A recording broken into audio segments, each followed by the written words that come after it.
Good afternoon, dear friends and my loving students.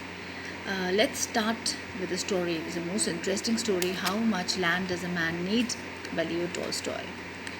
How beautifully Leo Tolstoy begins the story. He begins the story with a kind of a conversation that goes on between the elder sister and the younger sister.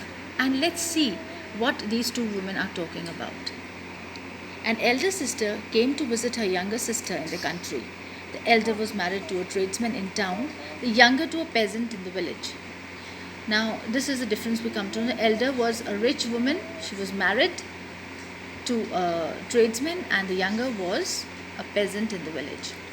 As the sisters sat over their tea talking, the elder began to boast of the advantages of town life. She started talking about the life that she is leading, a rich life, a life of a tradesman and a town life, saying how comfortably they lived there, how well they dressed, what fine clothes her children wore, what good things they ate and drank, and how she went to the theatre, promenades. Promenades is a wide path with simple where people walk near the beach, and entertainments.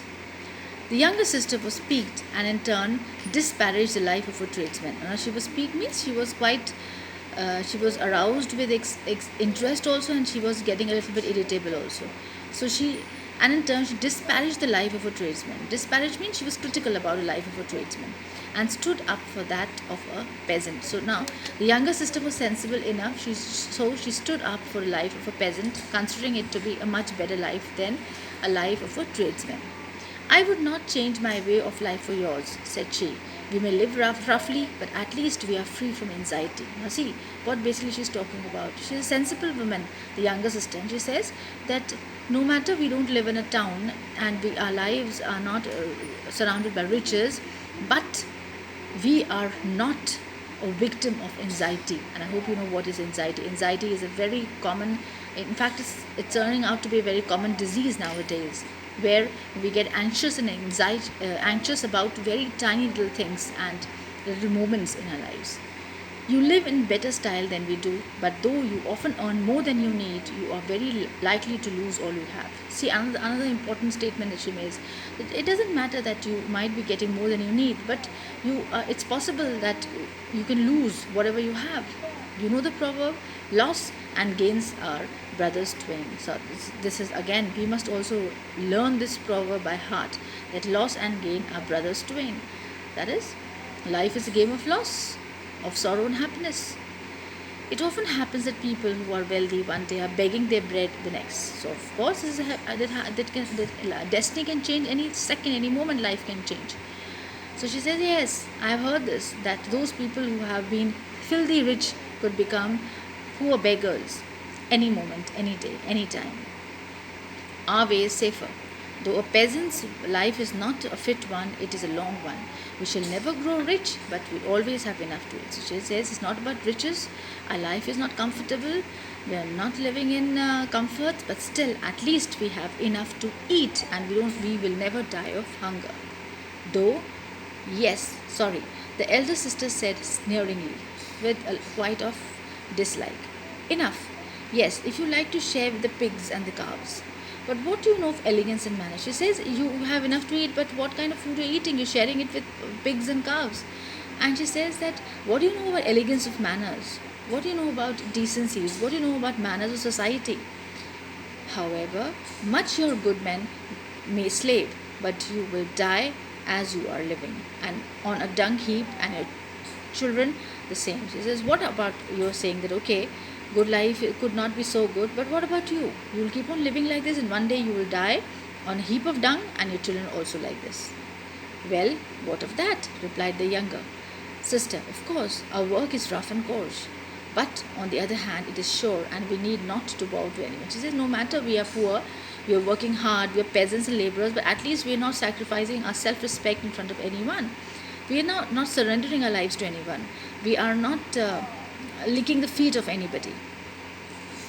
But you in your towns are surrounded by temptations. See, another important thing. She says that you in town, there are thousands of temptations which surround you, and you don't know how to overcome them. Today, all may be right, but tomorrow The evil one may tempt your husband with cards, wine, or women, and all will go to ruin. See what a wonderful thing that she states here. She says, okay, everything is right, but what about tomorrow? Anything can happen. If you have the riches, then what else you feel like? You could be tempted any moment, and your husband could be tempted with cards, that is, gambling, wine, of course, lots of drinking, and women, and definitely going to ruin your life. Don't such things happen often enough? So she's asking the question that it happens with rich and the tradesmen. Pahom, the master of the house, was lying on the top of the stove and he listened to the woman's chatter. Now we come to the protagonist of the story. In fact, the main character of the story, Pahom. Now he is the master of the house. Of course, he's the husband of the younger sister, and he has been listening everything what these two women have been talking about. It is perfectly true, thought he. Busy as we are from childhood tilling Mother Earth, we peasants have no time to let any nonsense settle in our heads. He says we're so busy tilling, digging the soil of the earth that we don't have any nonsense doesn't enter our heads. Our only trouble is that we haven't land enough. If I had plenty of land, I shouldn't fear the devil himself. Now see, this is the thing happens, we don't know what we are thinking, and sometimes the devil gets alert and comes to know that where is a temptation of this individual, this soul, and where this individual soul needed to be attacked, where this person is vulnerable, where the person is weak, and he could be attacked. The women finished their tea, chatted a while about dress, and then cleared away the tea things and lay down to sleep. But the devil had been sitting behind the stove and had heard all that was said. He was pleased that the peasant's wife had let her husband into boasting, and that he had said that if he had plenty of land, he would not fear the devil. Now see, this is the devil. Devil is not a character, of course.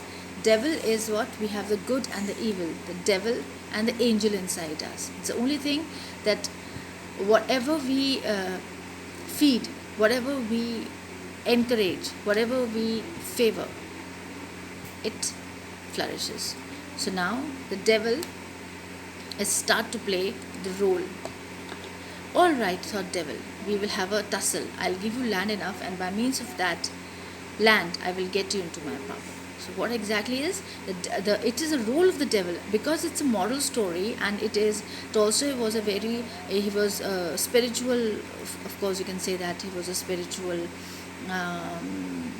writer, and in that way we can say that Tolstoy too was there is a kind of a message which he states in all his stories, and here he is saying that the devil attacks the mind first, and everything goes in the mind of a person, the good and the bad, the do's and the don'ts.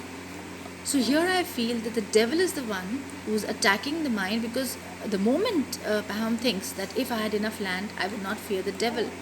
So the devil says, come on now, let me test, let me see. Are you sure about it? That if I give you enough land, will you fear me or not?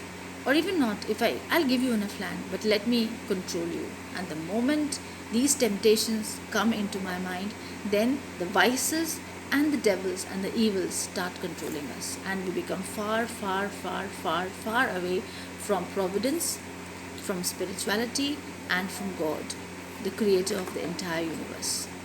So here ends unit 1. We'll continue with the story. I hope you'll enjoy the story a lot, and of course it will be a life-changing fable and a tale for each one of you. Thank you.